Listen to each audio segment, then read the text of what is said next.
Welcome to Zwida Media. If you're new to this channel, please subscribe. Don't forget to like, comment and share. Here's a new video for today. Enjoy. Ngiyambingelela sizwe sakwaZulu. Igama lami ngoMpume engidume ngalo noMpumelelo wakaGumede. KwaJobe ngokuhlala Sendalini. Cela unyusancane ke iphimbo. Ngosuku lwesishingishane kwakumhla ka3 ngabo 7 kwakungabo 7:30 ngiqala ngibona ugesi uqamcishi hayi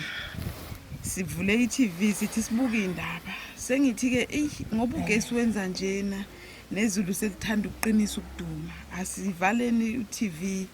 sivale uTV siswisha yonke into sikhanyisa amakhandlela ngene nami ekamerweni lami nomama usekamerweni lakhe hayi sibuyele phansi siyolala sonke nje kuthe lapho nje ngithi ngisalala nje ngibeka nje umzimba phansi ngizwe nje umoya ngiqale ngokuthi ngithi mina isivalo ngathi sifuna ukuphuma nje eminyango umoya ngendlela owenza ngayo ngithi ngiswangene ekamerweni lami vele ngifike ngilale phansi ngezwe nje kuhusha kakhulu umoya ngazwa kungathi kohloka indlu lesikhathi ngisalalela ukuthi kohloka nje uthuli ngezwe nje kugwaba ukuthayela ngavele ngavuka ngaguqela phezulu kwengane yami enenyanga ezu10 ngaguqela phekwayo kwaqhamuka isitini nje sikhulu esafike sashaya ikhanda ezinye ngezwe khona ukuthi ziyashaya lapha ngemuva emahlombe zashaya kushuthi indawo iyashayeka kabi semgogodleni emveni kwalapho ka ngibane ngisezwa lutho akukho nje okunye ngathi ngabe sengiyakuzwa ngaphaphama nje lento isidlulile sengizwe izingane zami zikhala zonke lapha phakathi ngaphaphama kushuthi zikhala sezizwa ugogo uyazwakala ngaphandle ukhuluma utatulula lezi ezinye izingane wayelele nazo sezizwa ke ugogo ekhuluma ke zase ziyakhala ke zisezikhala zonke gogo size sikhiphe gogo lapha kushuthi kumama wayesethi mase ngithi sengiphaphama lapho ke ngathi ngifukula umzimba ngeza umzimba uphakami bathe ngifukula umzimba uphakami ngase ngiphakamisa isandla kwanendawana nje evelayo ngakhipha isandla ngaqhumisa nje isandla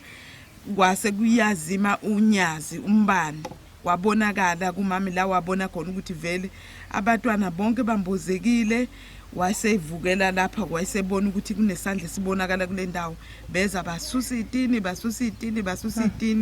okwakuyiwindi ke lalisuke lazoshaya kimi elangigwaza la engalweni ngitishiwe indawo embili la engalweni elafikela ngigwaza ke kulo ndawo itini ke basusa lezi itini base basusa leluwindi ngase ngiyeza ukuthi kuyaphakameka ngase ngikhona ukukhipha lengane ngangiguqele phezulu kwaye nenyanga ezu10 wayimukela kumama wayithatha ingane wayibeka ngapha ngaphandle emanzini la nami ngase ngibona khona ukuthi kanti siphandle nje phandle vela kholutho ima ngithi ngiyabona ingane ihlele emanzini sasusa itini ngasusa itini ngakhipha leyenye yesibili ngamnikezela umama wathatha wabeka ngapha ngabuye ngasusa ngakhipha enye yesithathu ziyakhala zonke sengisithi ayithula ingane ukusizeza sizoyisisa ukuze sikhiphe zonke sase seyithule sesithi simemeza nje sibanibana sisabele la sabela khona siye siyosusa lapho ke simkhiphe simemeza umunye sabele umunye wayembozo uthayela zitini ngaphezulu omunye zivalo uthayela ngaphe itini ngaphezulu bangaphansi kwengubo bavalelekile nje bonke sakhona ukuthi sibakhiphe bonke baphume saphuma kushuthi mase siphuma la umama ke sethi asihambe sekamakhelwane ngoba kusekho ndawo la sizokhona khona ukuthi sithole ukusizakala uma siphuma la siya ngapha kamakhelwane ngiyezwa ukuthi akusahambeki uma ngithi ngiyaphakama umoya uyanqaba manje ukuthi ngidonsa umoya uyanqamuka kabili ngase ngithi umama kangijikisele yodwa ingane kwasho ukuthi lo munye umfana wami umdala akalimalanga ngathi wajikisa yena weza wangibamba sakwazi ukuthi sihambe size siyofika kwamakhelwane bafike kamakhelwane basimukela ngosihamba sinikeza amaphilisi saphuza basayofuna imoto babuye basithatha sayikliniki ekliniki la kwaphelela khona umndeni wakaGumede bafika bonke wafika nekhansela bazofika nabanye ke bafike basiza bajova sakwazi ukuthi sithole indlela yokuthi nathi sizizwe ngathi singcono sesithole imijovo yenhlungu sase siyathathwa ke sayiswe esibhedlela kwahamba mina nengane kadadewethu lesengwelezane nengane kabhuti esengwelezane yithine basithatha kuqala ngoba yithi kwakunzima kakhulu kithi sahamba sawufika le sayofika ke kuba uLwesibili safika lena ke badila nathi ke nje thina isimo sethu sinzima kakhulu bazama ke kodwa ke ingane bayithathile zadlula yakadadewethu yadlula khona lapha engelezana ngasala neyakabhuti manje yakabhuti idabuke lapha phakathi kule minwe le yadabuka la ithambo leli la ligudlukile kwiposition ihambe yona ke kusakuba uLosihlanu esibhedlela enkwelezane ukuyolungiswa ithambo leyakadadewethu yadabuka lapha nesithweni yaphuka bayahamba khona lapho kusho ukuthi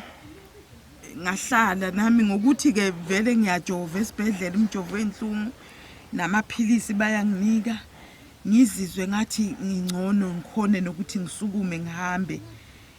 ngithi ukuthi makufika bafikayo odokotela ivele imijovo yayingiyenza ngizizwe ukuthi ngingcono wayesethi kudokotela ngolosine uzongikhipha kodwa ibeka ngasikhiphi ngoba bukelela ukuthi ekhaya sizodlalapha ngase ngithi mina kungcono ngiphume ngoba manje ngicabanga nomama ekhaya nengane ekhaya ngathi kungcono ngiphume kwanazo mhlawumbe mazisibona uyedwa qhamuka zizokhululeka zikhona ukuthi inhliziyo zabakwazi nokudla sabuya ngabangikhipha ke ngolosihlanu ngabuya bangikhipha namaphilisi ayi1 lamaphilisi mangifika la ekhaya nomama inhlungu ibhokile amaphilisi awasekho sawaphuza nje wonke lamaphilisi avela aphela nje waphela nje kanjalo ngoba amaphilisi bengiwaphuza ngesikhathi i-hour kufanele ngigwinya amaphilisi sengizwe ukuthi sengingaphezulu kwamandla ngiphuza amaphilisi aphela ke kusho ukuthi ngesabathe ekseni kufika omamncane abawu2 ilapho ke bathi mabifika khona bayabona ukuthi isimo sikho right ke nje umama esethumela ukuthi abaye eclinic ingane yosicelela amaphilisi uma ifika eyithatha umamncane ehambe naye mabefika lapha clinic bafike bathi bafuna labo bantu besithatha ke babuya kumamncane wazosithathwa sithi eclinic manje nje mina into engayisho ngami ukhalo lu-right ukhalo liyaphansi liyakhona ukusebenza kodwa ukusukela ngaphezulu kancane kokhalo kuyaphezulu la ekuqaleni kwentamo la yona ndawo engasebenzi umgogodla ngicabanga wona washayeka kakhulu akusebenzi nje akwenzeki lutho ngoba noma ngabe ngivuka phansi kufanele bangivuse phansi noma ngabe ngizohlala kufanele bangihlalise phansi le ndawo ifuna ukuthi iye iqondile ngiye kanjalo iqondile njengoba ungibona ngenza nje umoya uyanqamuka lesi sikhathi ngithi umoya bese uyanqamuka ufuna athi ngavuka ngidonsa umoya manje ke ilokho nje enginenkinga yakho